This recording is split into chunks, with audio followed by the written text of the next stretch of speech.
भाव पर रिझे बिहारी जी। एक बार एक व्यक्ति श्री वृंदावन धाम में दर्शन करने गया। दर्शन करके लौट रहा था, तभी एक संत अपनी कुटिया के बाहर बैठे बड़ा अच्छा पद गा रहे थे कि हो नयन हमारे अटके श्री बिहारी जी के चरण कमल में। बार बार वह संत यही गाया जा रहा था। उस संत के मुख से तभी उस व्यक्ति ने जब इतना मीठा पद सुना तो वह आगे न बढ़ सका और संत के पास बैठकर ही पद सुनने लगा और संत के साथ साथ गाने लगा। कुछ देर बाद वह इस पद को गाता गाता अपने घर जाने लगा। रास्ते में वह सोचता जा रहा था कि वाह, संत ने बड़ा प्यारा पद गाया। जब घर पहुंचा तो वह पद भूल गया। अब वह पद याद करने लगा कि संत क्या गा रहे थे। बहुत देर याद करने पर भी उसे याद नहीं आ रहा था। फिर कुछ देर बाद उसने गाया, हो नयन बिहारी जी के अटके हमारे चरण कमल में। इस प्रकार वह अनजाने में ही उल्टा गाने लगा।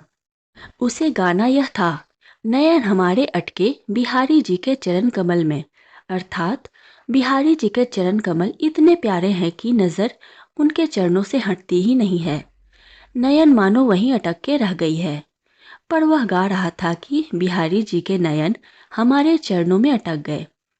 अब यह पंक्ति उसे इतनी अच्छी लगी कि वह बार बार बस यही पंक्ति गाया जा रहा था। आंखें बंद हैं, बिहारी जी के चरण हृदय में है, और बड़े भाव से वह तो बस गाए जा रहा है। अब बिहारी जी तो ठहरे प्रेम भाव के भूखे। अपने भक्त के इस निश्चल प्रेम को देखकर वह अपने आप को रोक न सके।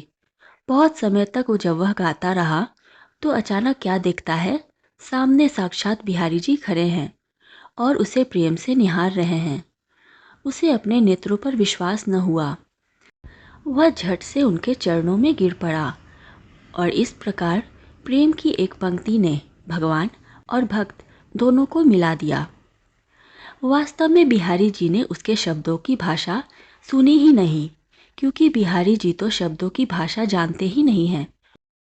वो तो बस एक ही भाषा जानते हैं और वह है भाव की भाषा, प्रेम की भाषा।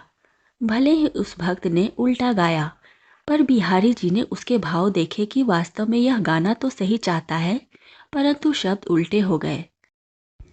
शब्द उल्टे हुए तो क्या हुआ, उसके भाव तो कितने निर्मल हैं, और यही भाव बिहारी जी को वहां तक खींच कर ले गए। आशा करती हूँ ये छोटी सी कहानी आपको पसंद आई होगी। कहानी पसंद आई हो तो वीडियो को लाइक करें, शेयर करें और चैनल को सब्सक्राइब करें। जय श्री कृष्ण।